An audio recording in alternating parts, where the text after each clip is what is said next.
Alors, Madame Pannier-Runacher a gardé quelques minutes pour répondre à vos questions, si vous en avez. Sachant que si vous n'en avez pas, moi j'ai plein de, de questions pour rebondir sur vos propos. Mais est-ce qu'il y a tout de suite une question ou... Oui, bon. Je vous prête mon micro, ça ira plus vite. Bonjour Madame la Ministre, Aurélien Goyer, Société Dassault Systèmes. J'ai lu beaucoup de coupures d'articles sur le fait qu'on soit très fiers de toutes ces nouvelles licornes qui apparaissent en France.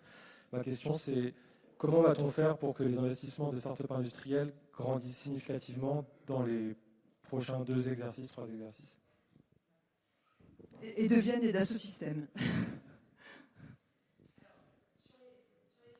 Je ne sais plus où est le micro.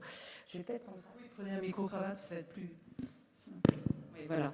Sur les startups industrielles, il y a 3 sujets. Le premier sujet, c'est le financement, le démarrage du financement. Ça, on peut considérer qu'en France, grâce à tout le travail qui a été mené dans le cadre de la French Tech, on a créé raisonnablement l'écosystème qui permet d'accompagner ces startups. On peut considérer qu'on n'a pas la puissance de feu des États-Unis ou même de pays plus petits comme Israël, mais c'est un aspect qui est couvert. Le deuxième aspect, c'est le scale-up. Donc, c'est la capacité de la start-up à passer à la taille critique. Là, on a un vrai enjeu de flécher autant que possible de l'épargne des Français et des fonds propres publics vers ce deuxième aspect de l'histoire des startups, la partie croissance, les levées de fonds de 10 millions, 50 millions, 100 millions, celles qui leur permettent de devenir des licornes.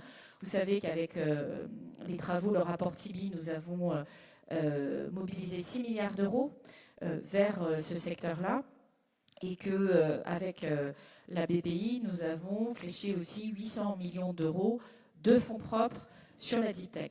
Donc je dirais c'est le deuxième étage de la fusée. Si on veut aller plus loin, il faut arriver à accélérer l'émergence d'un véritable marché unique des capitaux en Europe et d'un marché unique des capitaux qui soit capable d'adresser les sujets de venture capital et de croissance des startups, puisqu'on le voit, l'écosystème, je dirais, de partenaires, d'analystes, de valorisation, de banques, etc., n'a pas l'agilité de ce qu'on trouve aux États-Unis et dans l'écosystème américain. Ils ont quelques années d'avance. Mais on voit quand même qu'il y a un mouvement qui est parti. Le troisième étage de la fusée, c'est l'industrialisation des projets de start-up industriels, puisque la différence entre une start-up, on va dire, classique, ou en tout cas qui est plus sur du code avec une start-up qui est sur du dur et sur la production, c'est évidemment cette étape où vous mettez un ticket à 2 chiffres en millions d'euros pour faire le proto industriel et à 3 chiffres pour faire l'usine, ce qui est un véritable problème. Et donc aujourd'hui, beaucoup de nos startups vont finalement vendre ce qu'elles ont mis au point pour que le passage à l'industrialisation soit fait par d'autres et pas nécessairement des entreprises françaises.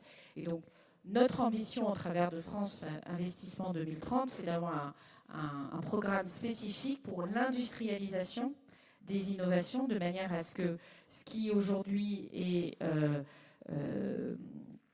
peut partir ou n'est pas nécessairement poussé jusqu'au bout, se fasse en France. Ça veut dire des fonds propres, ça veut dire de la subvention.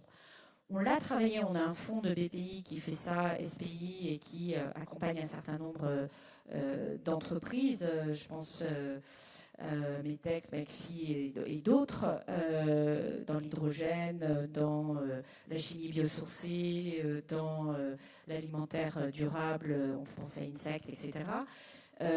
Notre ambition, c'est, sans mauvais jeu de mots, d'industrialiser cela, c'est-à-dire d'être capable d'accompagner des dizaines de projets par an d'industrialisation. Alors c'est beaucoup d'argent et c'est pour ça aussi que 30 milliards d'euros, c'est important dans le plan de relance, dans le plan France 2030, pardon.